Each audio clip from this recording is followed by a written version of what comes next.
BSc मध्ये या संदर्भात सर्वांच्या सहमतीने मी निर्णय घेतलेला आहे।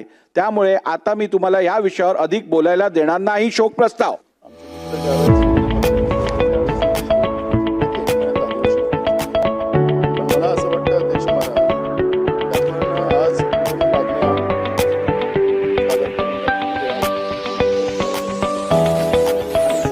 पण महाराज सरकारला काही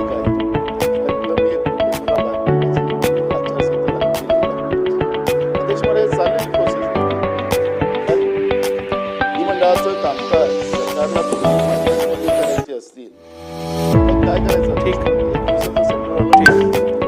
नानाभाऊ, आपण यापूर्वी पीठासीन अधिकारी म्हणून कार्य केलं असल्यामुळे माझा असं समज आहे की आपल्याला माहिती आहे सभागृहात होणाऱ्या कामकाजासंदर्भात आपण BSc मध्ये संपूर्ण चर्चा करतो आणि सहमताने आपण निर्णय घेतो। आपण या BSc ला उपस्थित नव्हतात, त्याची कारणं काही वेगळी असतील, परंतु BSc मध्ये या संदर्भात सर्वांच्या सहमतीने मी निर्णय घेतलेला आहे। त्यामुळे आता मी तुम्हाला या विषयावर अधिक बोलायला देणार नाही। शोक प्रस्ताव।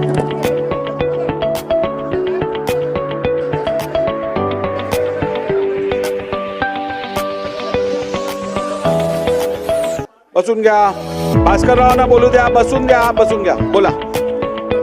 सन्माननीय अध्यक्ष महोदय, ही गोष्ट खरी आहे की BSc मध्ये चर्चा होत असताना जे होणारे निर्णय आहेत ते सर्वसाधारणपणे युनॅनिमसली व्हावेत अशा प्रकारची अपेक्षा मान्यच करतो। दुसरी गोष्ट, मला हाही नियम माहीत आहे, सर्वसाधारणपणे BSc मध्ये झालेली चर्चा येऊन बाहेर बोलायचं नसतं हेही मला माहिती आहे, तरी मी बोलतोय हे मी मान्य करतो। कधी आयुष्यात खोटं बोलत नाही। पण अध्यक्ष महोदय, आपण असा मेसेज आमच्या समोर पाठवताय, सन्मान्य सदस्य नानाभाऊ पटोले यांनी जो मुद्दा उपस्थित केला की हे अधिवेशन विदर्भाचा असल्यामुळे विदर्भ करारानुसार व्हायला पाहिजे, हा त्यांचा प्रश्न। ठीक आहे, त्याच्यावर आपण निर्णय देणार, पण आपण असा मेसेज पाठवला की आम्ही तिथं या सगळ्या गोष्टीला मान्यता दिलेली, आम्ही आमचं मत तिथं मांडलेलं आहे की 8 ते 19 पर्यंत व्हावं हा आम्ही आग्रह केला, एखादा आठवडा अधिक वाढवा म्हणून आग्रह केला। निर्णय झाला इथपर्यंत ठीक आहे, परंतु तुम्ही आमच्याबद्दल संशयाचं वातावरण निर्माण करू नये असं मला म्हणायचं आहे। ठीक आहे सर।